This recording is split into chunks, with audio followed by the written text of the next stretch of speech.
What's up, guys? It's your boy Roy back at it with the back of this, and this is the Preaching to the Birds podcast, where we like to bring you the latest in breaking Eagles news. And I got some news for you guys today. One of these NFC executives, probably a Cowboys fan, is hating on our boy Pave Lane Johnson, calling him noisy, calling him overhyped, saying he just played in the right scheme for himself. But we'll break into it. We'll get into it. And I'm going to talk to you about why I think Pave the Lane Johnson is one of the best tackles to ever play for our storied franchise. And why realistically, we may need to start looking at another tackle to replace him soon. All right, let's get right into it. So I'm going to go over a couple different types of articles today, guys. I'm going to be talking a little bit from this fan-sided page by Jeffrey Knox. It's labeled Eagle Star Lane Johnson called noisy and overrated, right? I'm not going to go over the first part of it because it's really irrelevant. It's talking about, the city of brotherly love and how we love our athletes. But it says Eagle Star Lane Johnson recently took an anonymous shot from an unnamed NFL executive that doesn't seem to be drinking the Kool-Aid. Probably a Cowboys fan, let's be real. Or a 49er fan, let's be real. And last year, we complained about there being contact-free practices, 0 OTA sessions, and before that, the colorful illustrations about potted flower. Guess what? As it turned out, Eagles head coach Nick Sirianni knew his team better than we did, so heading into his third full season, he has earned the trust of Birds fans. With that being said, if he says Lane Johnson is the game's top offensive tackle, that's good enough for us. But it appears there's at least one NFL executive that disagrees, though. ESPN's Jeremy Fowler polled execs, coaches, and scouts before ranking the NFL's top 10 offensive tackles ahead of the 2023 NFL season. And by the way, Lane Johnson was also labeled as a top 5, along with Jordan Mailata. I believe it was 4 and 5. Please don't quote me on that because I'm coming off the memory here. But I think it's 4 and 5 for each one of them. And I think Lane is 4 and Jordan Mailata is 5. But let's get back to this article. So, yeah, Jeremy Fowler's polled executives, coaches, and scouts before ranking the NFL's top 10 offensive tackles ahead of the 2023 NFL season. And you'll need an NFL Plus subscription to read this one as it sits behind a paywall because he's probably a pussy. And with that being said, we won't share any quotes. Here's what we will tell you, though. Fowler spoke with an AFC executive who stated Lane was a premier player that is an incredibly gifted athlete with force. But another NFC executive stated Johnson is an overhyped player that benefits from playing in a run-pass option offense that helps limit sacks and the named executive also added that Johnson gets a lot of credit for being noisy and playing on a good team. Yeah. When you speak all that nonsense, it's probably best that you don't attach your name to it, is how somebody else replied to that. So Lane Johnson has been a first-team All-Pro 2 times. He's earned second-team All-Pro honors in 2021 and has 4 Pro Bowl nods and counting on his resume. I don't understand how a man with these type of accolades could be construed as a bust or somebody who's noisy or somebody that isn't one of the top NFL tackles in the league, right? So last year, I looked up his stats, right? I looked up Lane Johnson's stats. He had about 967 snaps. And the dude gave up 0 sacks. 0 sacks. And the 900 freaking plays that we had last year, he gave up 0 sacks. He played against the NFL's quote-unquote best player in the league last year. In the playoffs, Nick Bosa whooped his ass with one part of his body being destroyed.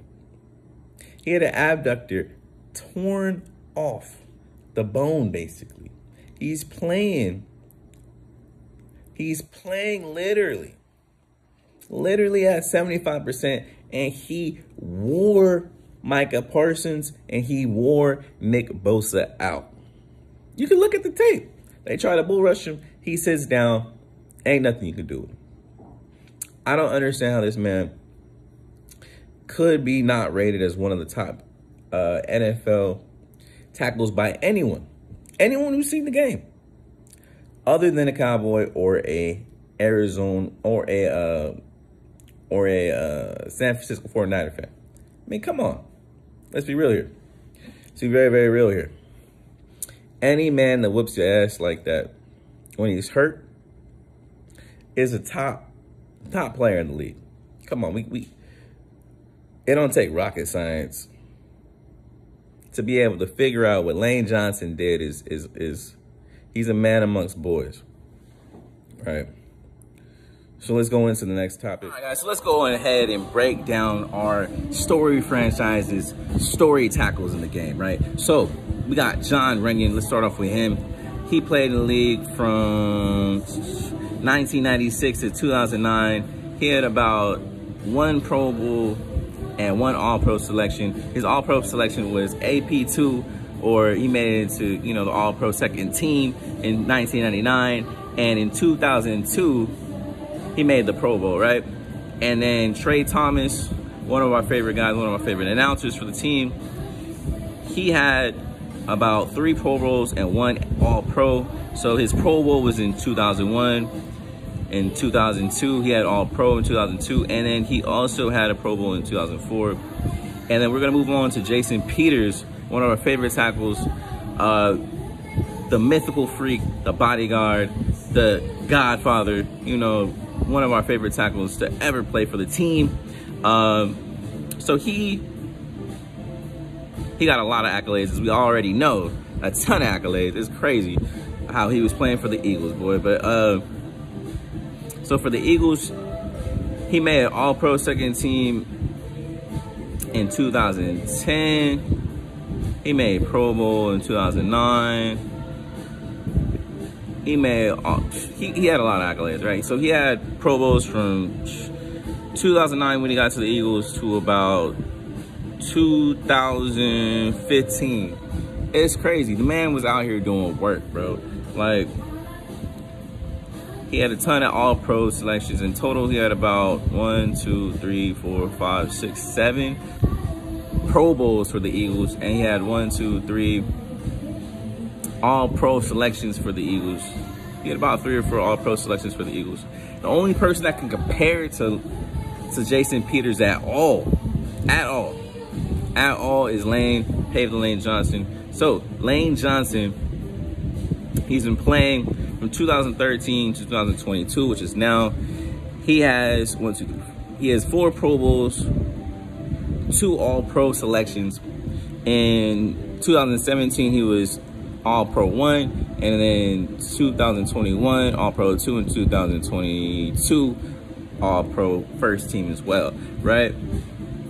And with that being said, Lane Pave the Lane Johnson was also playing with Jason Peters during the period of time when Jason Peters was getting those accolades as well. So with that being said, that may have also taken away from the possibility from him to get those accolades with him, right? So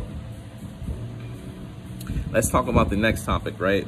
So our future, right? Our future is in jeopardy in the sense that Pave the Lane Johnson can't be playing the NFL or in the NFL forever, right? Father Time is always undefeated and always will be undefeated no matter what. We're gonna get older, we're gonna get slower, and it's gonna be harder for us to keep up with the younger players that come in every year in the NFL, right? And with that being said, I believe that the Eagles are going to get a replacement for Pave the Lane Johnson in 2024 using one of our 2 second-round picks. I don't see why not. In the last couple of years, the Eagles we have been using our picks to draft in the offensive, defensive lines, so we can have players like Fletcher Cox, players like Pave the Lane Johnson, like Jason Kelsey, teach our young boys how to be OGs like them. So they can have careers like Brandon Graham where they, you know, in their last season, they're playing their best season getting 10+ sacks and stuff of that nature, all right?